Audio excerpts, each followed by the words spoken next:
Co-debaters, learned opponents, ladies and gentlemen, and Miss War. The motion before the House today is, should religious objectives to blood transfusion be overridden in critical care situation? And I, Shilaipi Abon, stand strongly for the motion.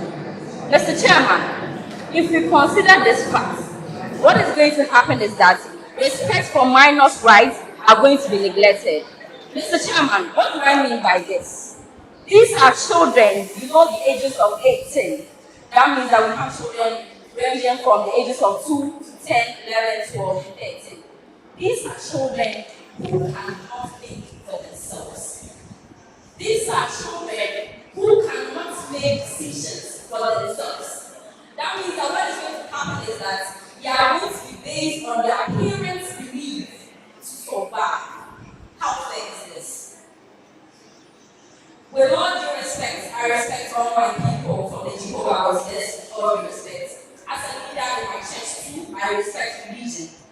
but these are children who are brought up with a certain mindset.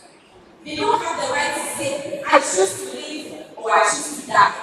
These are parents who are going to say that because of that transfusion, I am not going to let you live. Is that fair to our society? Mr. Chairman, because of this parents' decision, a lot of lives are going to be lost. And this is our future we are talking about. These children are going to be brought up to be future presidents, future nurses, future doctors. Are we going to lose their over black transfusion?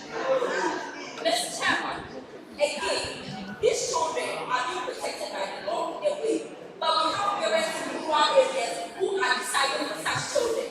Mr. Chairman, again, we all know that sometimes children don't go out with their parents. Some are living under the care of their parents. These are people who do not have compassion for children that are not their own. For example, if my learned robot, sorry, if you happen to be found yourself in an auntie home who is a Jehovah's Witness, and you are a child of 10 years, and your aunt is going to decide that, okay, because of that situation, I'm going to let you die. How much your mom going to pay? But here life against my dad, of course, she's going to take consent from you. How are we going to let people die without that transfusion? Mr. Chair, again, medical necessity. The motion clearly states that these are critical care conditions. Mr. Chairman, at that point in time, the nurses and the doctors, physicians do not have the time to explore other alternatives. These are emergency cases. We don't have the time to educate you on such things. I am not saying that you should not educate your patient. You can, but these are critical care conditions. We don't have time to come together and research other alternatives. And mind you, there might be other cases where other alternatives are not going to be possible. A fair explanation, I had a research of a child at a cancer hospital, 9 years, who lost their life due to their parents' belief. Who is going to account for such? These are religious people that can change within time. If today I am a Jehovah's Witness, tomorrow I am not. What happens to the child? What happens to the child that has lost their life over such decisions? Mr. Chairman, before I lay down this microphone, I want us to take a minute and think about the number of lives that have lost over religions that are not even in existence anymore. I am talking as gays. These are religions that are not even practiced all kinds of people. But we have a number of people that have died due to certain religion and certain beliefs. These are irreversible doings. We cannot reverse the lives that have been lost. And mind you, nursing is to save lives, not to lose lives. Therefore, I believe that, Mr. Chairman, such decisions should be overridden. We have to think of people's lives and not their beliefs. This is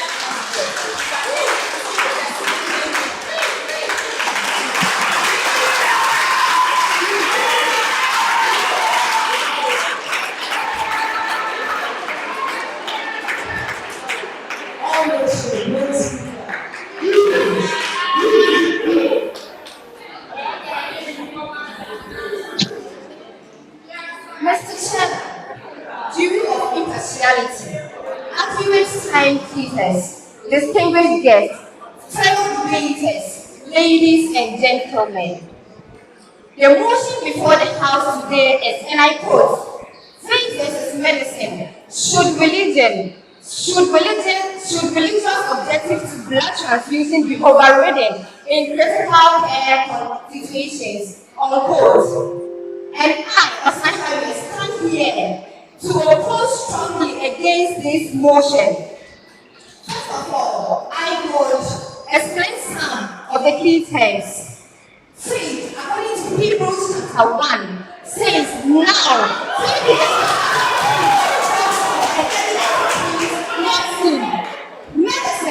is the science and practice of caring for patients, managing the diagnosis, prognosis, prevention, treatment, palliation, and their injuries for diseases. I now move on to my point to stand strongly against the motion stated above.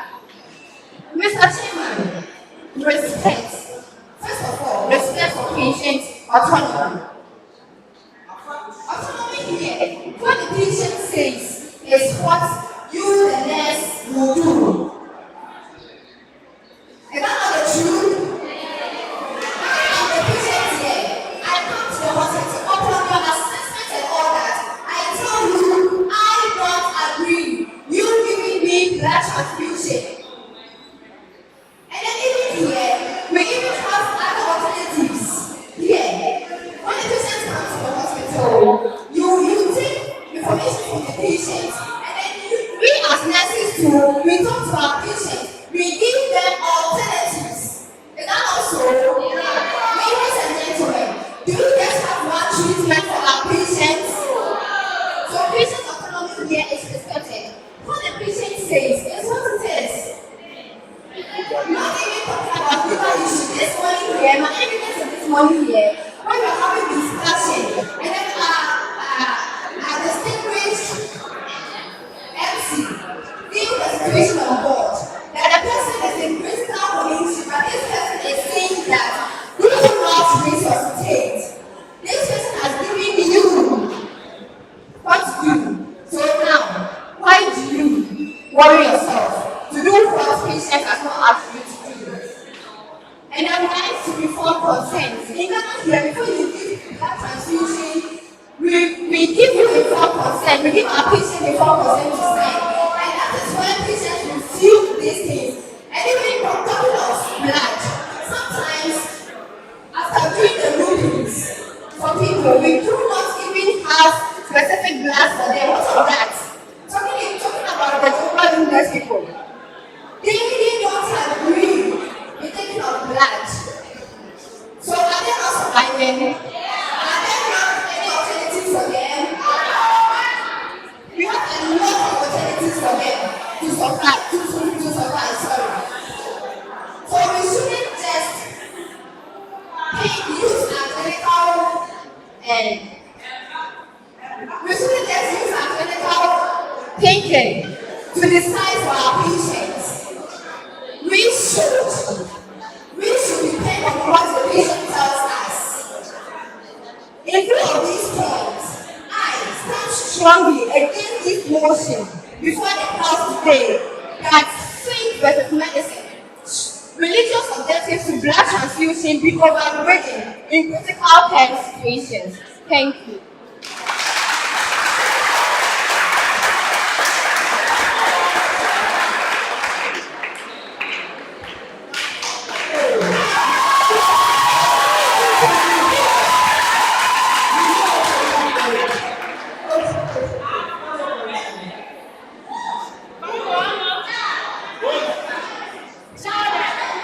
Mr. Chairman, ladies and gentlemen, once again, I am Jordan Silviosi,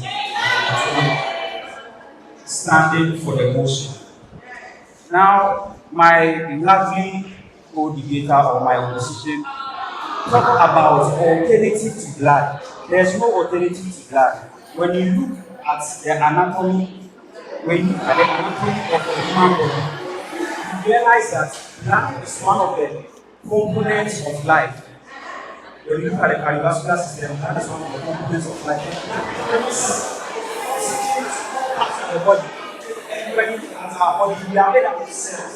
This blood carries oxygen to the cells of our body. So there is no alternative to blood transfusion. And with the Jehovah's Witness code, Mr. Chairman, would you believe that these Jehovah's Witnesses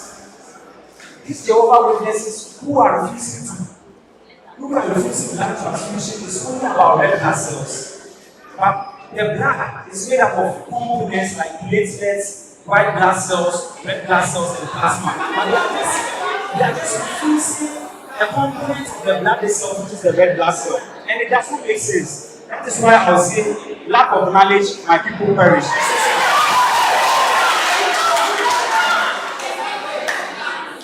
Okay. There's one ethic in the medical field which we have to preserve life. Of any of the rights of the patient, which is autonomy, which we all respect. Life cannot be overridden than autonomy. You get what I'm saying? So There's a legal backing. There's a legal backing for the medical. There's a legal backing for the medical officer overriding a patient's consent, and that legal backing is called the paternalism. Now, there are many cases in which that was transfused to Jehovah's Witnesses and was sent to court, and the doctors won the case. Because the doctors were also trying to protect, they were trying to protect an oath they had sworn. Mr. Chairman, before I resume my seat, this same Jehovah's Witness, there's inconsistency in the refusal of blood transfusion because they accept organ donation. And what do you think runs through organs? The same blood. They have blood vessels, so blood runs through these organs. So which blood transfusion are they trying to? What is it? What is it that they are trying to?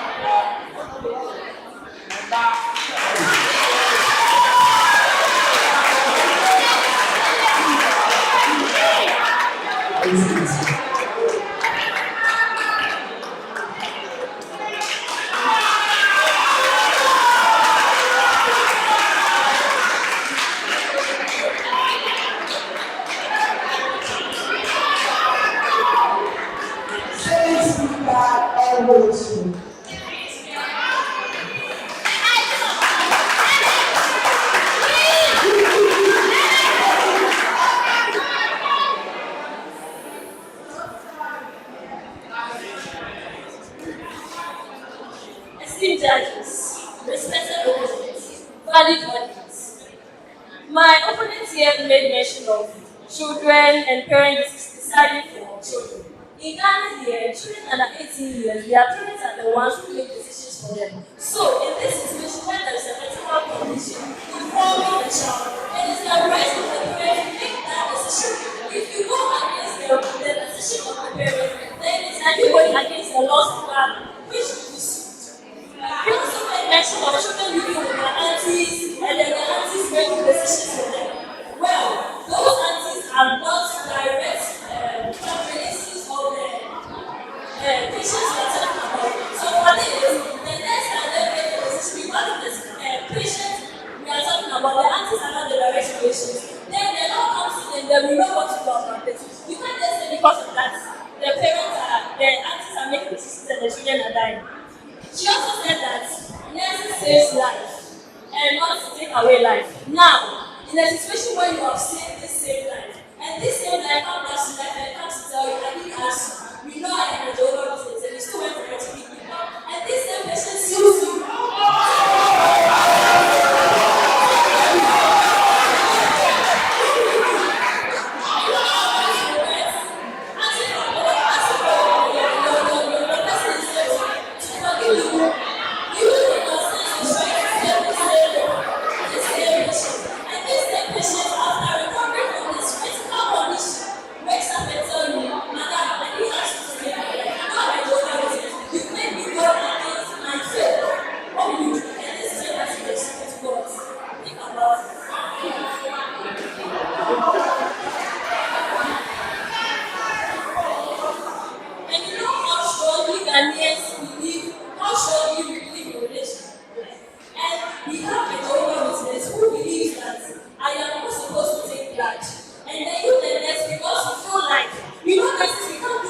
That is why you have a job description. That is why there are laws and whatever we do. So, if you want to know that this patient needs survival, and then this person you give so much in their relation, are you not compromising the fate of this patient?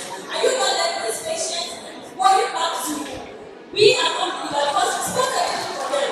Leave the Jehovah's Witness to be. You will not give them that when they are not supposed to take that.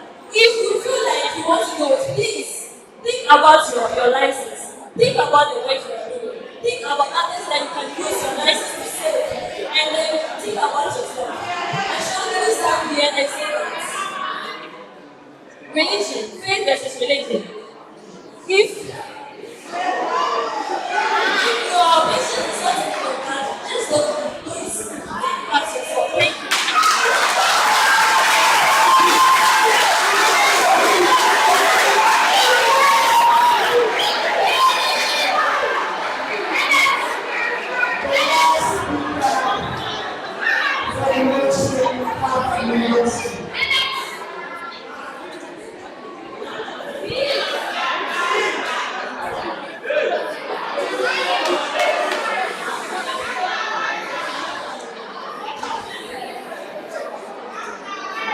the chairperson, ladies and gentlemen, I am Honorable Alvin and I stand for the motion. So, I will first of all take my point, democracy versus permanent. When we talk about religion, it is religion can be temporal, but when we talk about permanent, human life cannot be revealed. Assuming a patient, assuming there was an incident where an accident occurs, when these patients are being brought to the hospitals, and we just leave them for them to die for their belief system. Are we ensuring that, are we sure that we are respecting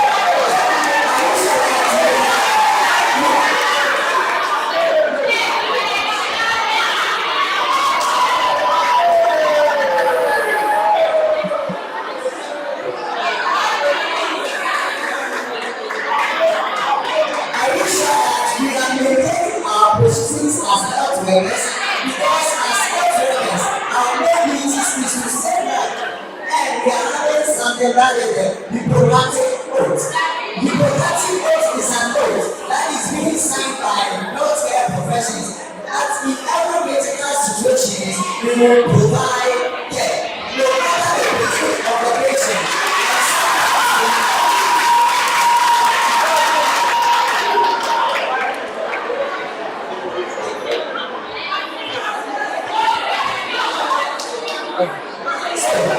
So let's go to that is emergency. So assuming our president came to the hospital or on his way going for a medical condition, got an accident and he was being rushed to the hospital. Are we going to consider the beliefs of the president or we are going to ensure him? Because the moment we consider the beliefs of the president, he is not going to us again. And if we are able to bring the president back to life, we will be able to promote the development of the country.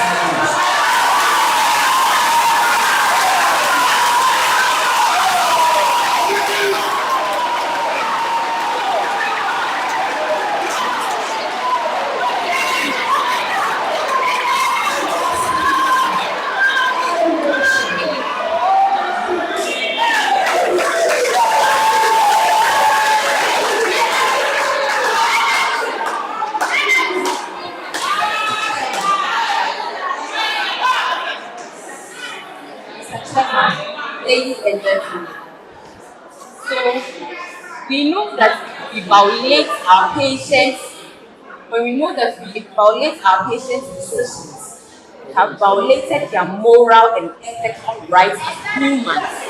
They have rights as humans and we have violated them. And next must have dignity enough to respect the decision of others. If this person says I don't want it, don't give it. We have growth factors, medications like hematopoietic growth factors that stimulate the bone marrow. Taking into account the sickle cell people, their red blood cells are, so we can give these medications to them to stimulate the bone marrow, produce more blood for the patient. Also, my opponent made mention of temporal. So as and when the patient comes, today I am a Jehovah Witness, I don't want blood. The next day I am a Presbyterian, I go by what you say, not what I think. Thank you.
Which were all 20%.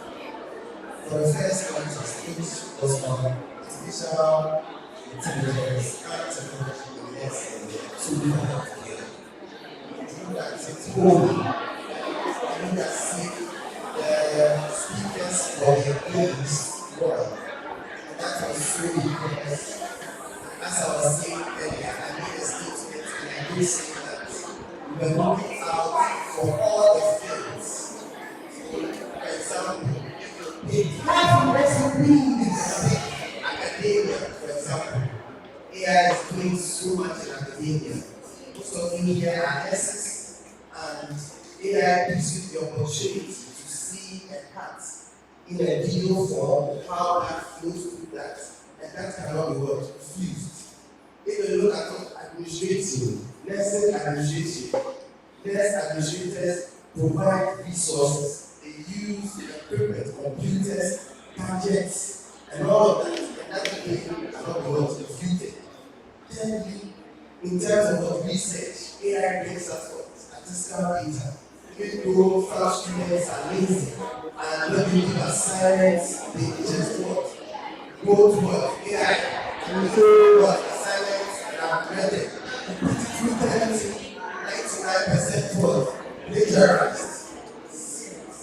They go what, but then again, the debaters only focus on healthcare.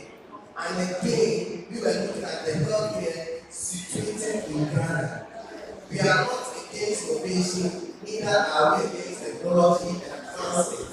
But if you situate it in Ghana, Ghana right now or currently is not equipped to fully embrace AI. So, and some representatives came out with practical examples. I went to the teaching hospital and what the lady said, they started an elevator explosion. On the last week of where you have machines on patients. And so we are also not against the principles you did so well. That is why we don't look at the scores.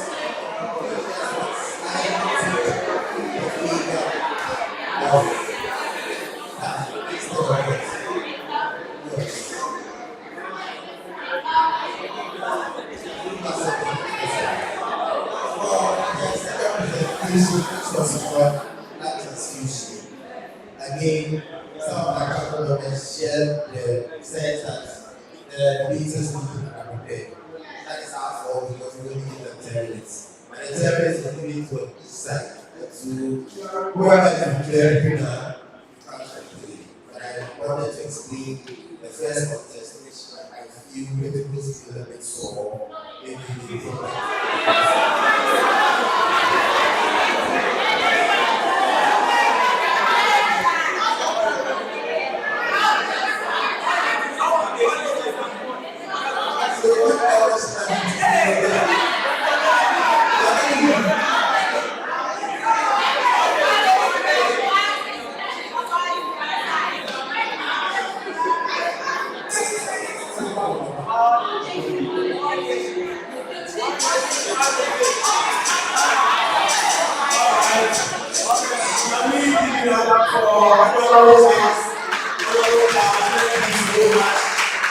Thank you so much for taking us through the first contest. I hope we are ready for the final course. If you are ready, then give me the response for ONSAG. ONSAG. Quality learning test. That is correct.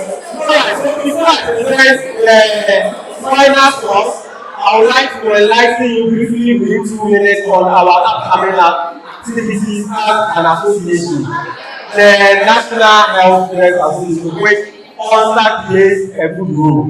So, by God's grace, I think we have the first committee of presidents chairman for NASAC, who happens to be a female, to also double as the ONSAG president. And I think it is a big receipt. Let's clap for Excellency Ali. She's a firewoman, so she's doing well. So all the presidents, that is the nursing president, the physician assistant, laboratory, medical school, pharmacy, optometry, all of them. She is the chairperson of their committee.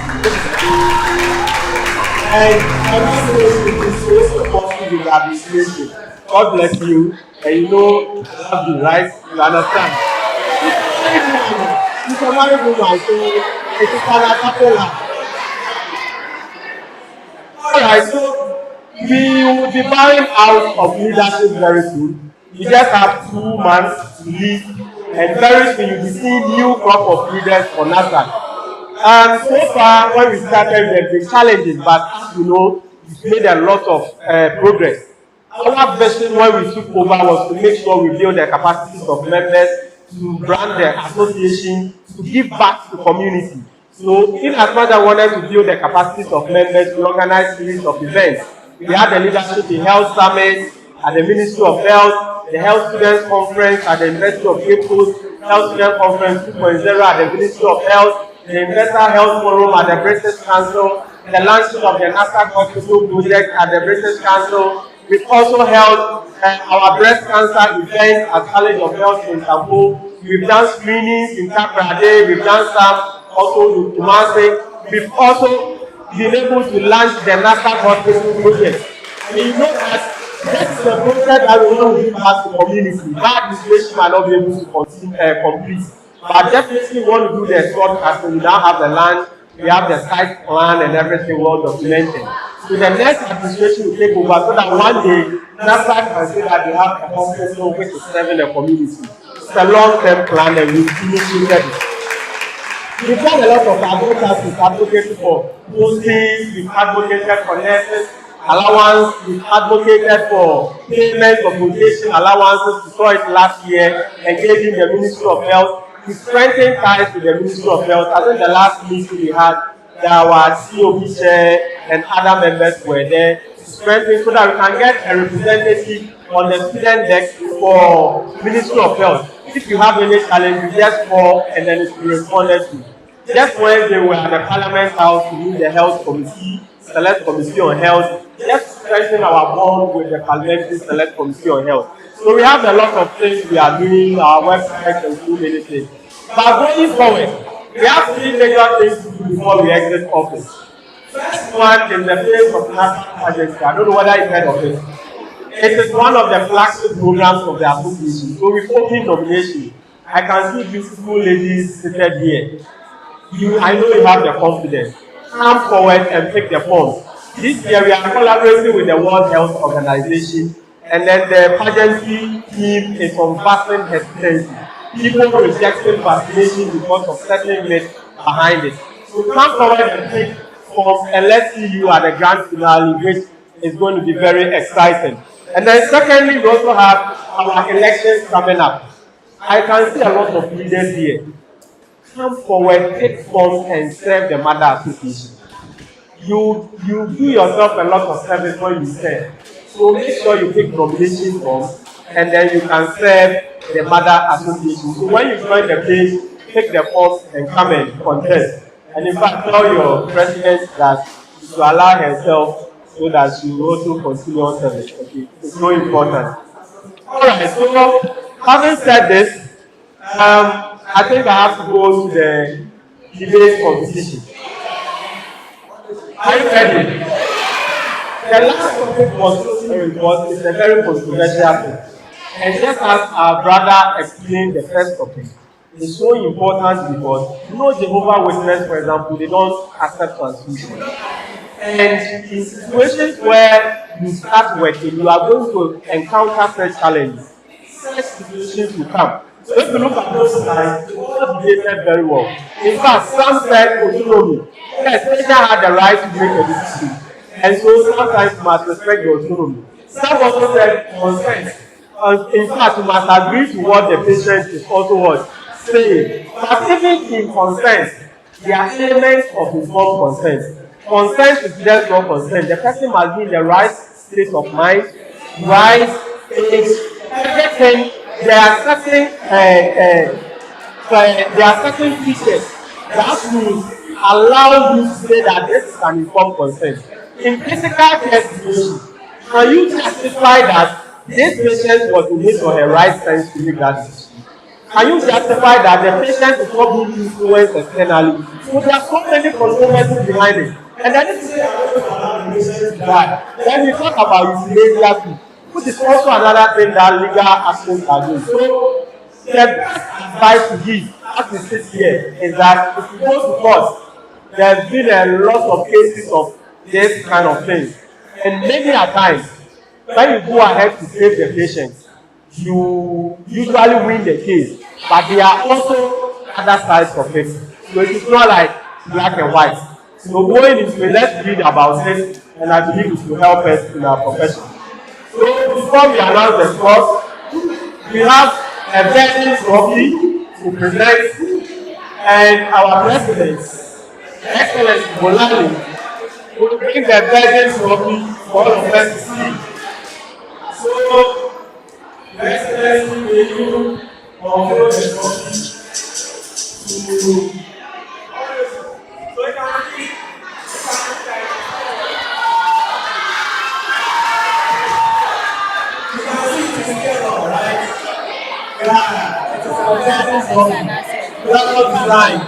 so beautiful, right? Yes. So the final score must be announced. And when you win, you see the bow. When you want to become second, you see the bow. When you win, you should be proud. When you come second, you should be proud. Okay? When you win, you should be proud. When you come second, you should be proud. The reason is that these are the criteria. Clarity of arguments. I'm not mentioning the total score, but I'm mentioning who won what and who won what. But at the end, you know it's not about who won what and who won, it's about the raw figures. Sometimes you can win with one, someone can win a different criteria with two. When we add, the person with two will carry the day, you get it. So when it comes to clarity of arguments, the school that won clarity of arguments is all the university.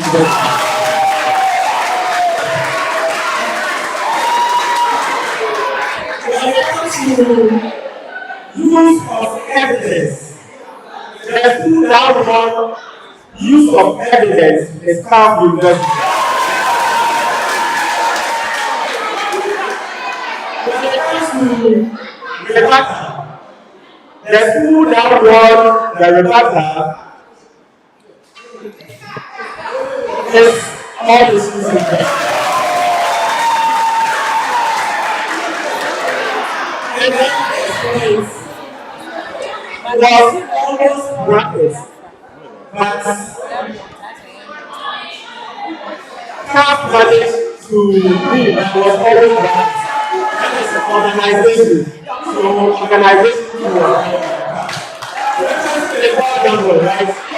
So when we put the raw scores together, when we put the raw scores together, the first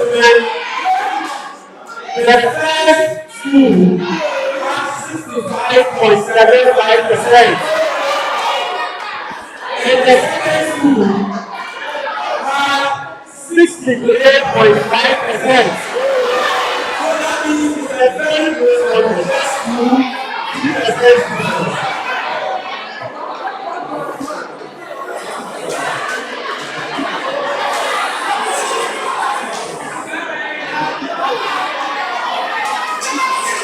But all of them will be getting medals. So this is what we share them at.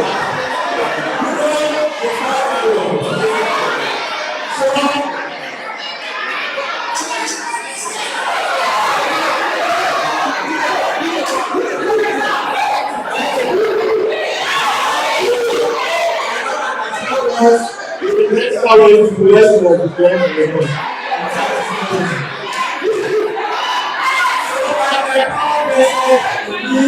At the top of the peace competition, with the able support of we have 5.7%. All this is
All right.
to all ladies in the 2025 winners.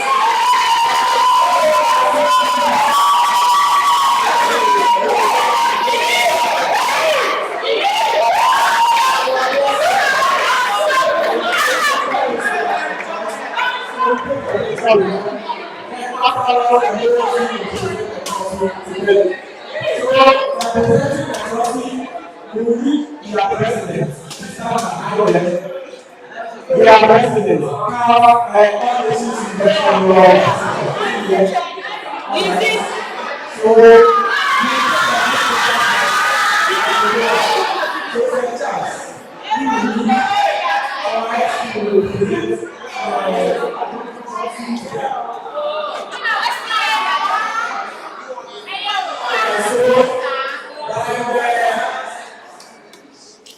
by the force of this declare all nations in West Africa and subsequently before we have presented the very policy